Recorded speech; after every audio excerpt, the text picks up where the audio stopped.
sekalian saya menjawab pertanyaan. Nanti hadis itu jadi sekarang perlu nggak kita belajar hadis? Saya bilang perlu, ya perlu, tidak ya tidak. Ya.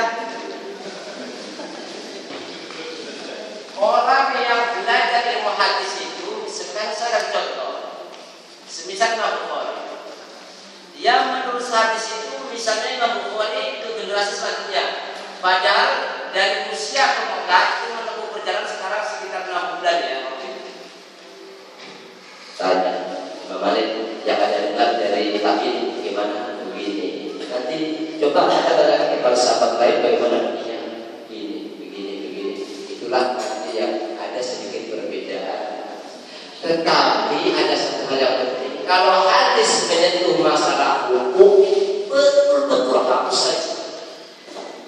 Tetapi kalau hadis yang itu tadi, contohnya untuk hikmah, walau isin mencari ilmu walaupun di negara, hadis itu tercatat dalam kitab Yahya Ulumuddin. Setelah diteliti, ternyata kenapa hadis itu perkataan itu muncul? Zaman Rasul sendiri ketika mau memakai baju datangnya dari Cina. Ketika itulah berarti ilmunya orang Cina itu waktu itu melebihi dari orang Arab. Jadi perkataan itu akhirnya muncul. Kalau memang Anda ingin belajar bagaimana bertemu dengan baik, belajar ke negeri.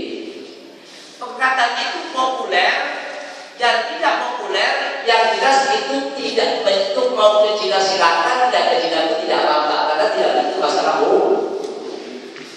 Sekarang masalah bid'ah. Kan itu tadi hadis itu maksudnya kebid'ahan kan?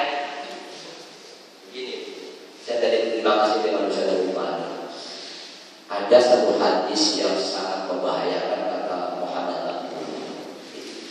Muhammad Abdul itu termasuk menjadi hadis yang menerangkan bahwa orang Islam itu pecah dari 70. Sejak zaman Syekh Muhammad Abdul itu sudah dikritisi. Hadis ini masalah. Sebabnya apa? Ketika kita mengapling-apling surga, mengapling-apling neraka, itu tadi akhirnya orang lain salah. Ketemu dengan orang toreko, dia bilang apa yang benar semua salah. Ketemu dengan golongan ini, oleh sebab itu Syekhul Azhar Dr. Muhammad Hamid kata Muhammad aku begini, kalau cuma satu yang golongan yang masuk neraka, sekarang ini golongan kita sudah masuk golongan lagi apa belum? Kan cuma satu golongan. Golongan satu itu sudah ada apa belum? Sudah. Nanti kita belum keluar dia. Oleh sebab itu hadis yang begini itu saya minta maaf kepada golongan salafi. Mereka konon sangat teliti masalah hadis. Tetapi hadis ini itu yang menghasarkan adalah Imam Tirmidzi. Padahal kata dia kalau ada hadis dihasarkan oleh Imam Tirmidzi sebetulnya tetapi kenapa yang itu diperkatakan matian? Akhirnya orang lain semua salah, itu masalah.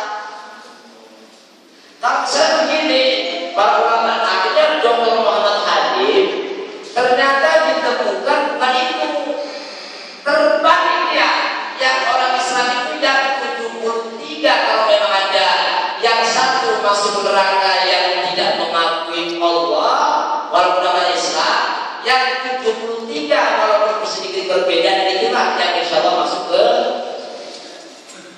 itu hadisnya yang jelas. Hadis yang pecah menjadi 73 yang selalu mereka wawarkan itu ulama Al-Azhar itu tidak menerimanya, termasuk Syekh Muhammad Abdul, karena pecahnya umat Islam itu gara-gara hadis.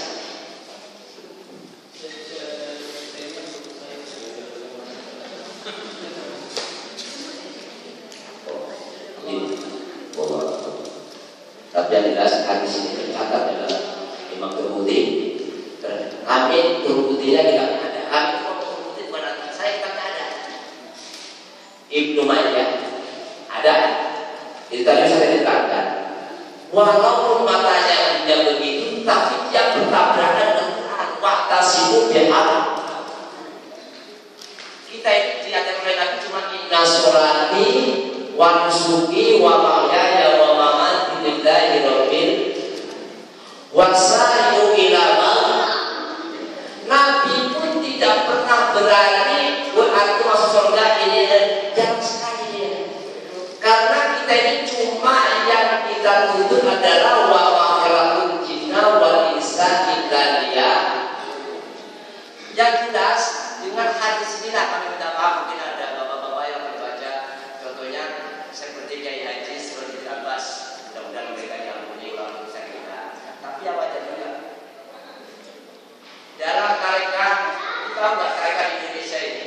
Tarekat di Indonesia itu hampir 240 tarekat. Itu satunya itu semua para sahabat yang kaya semua sama.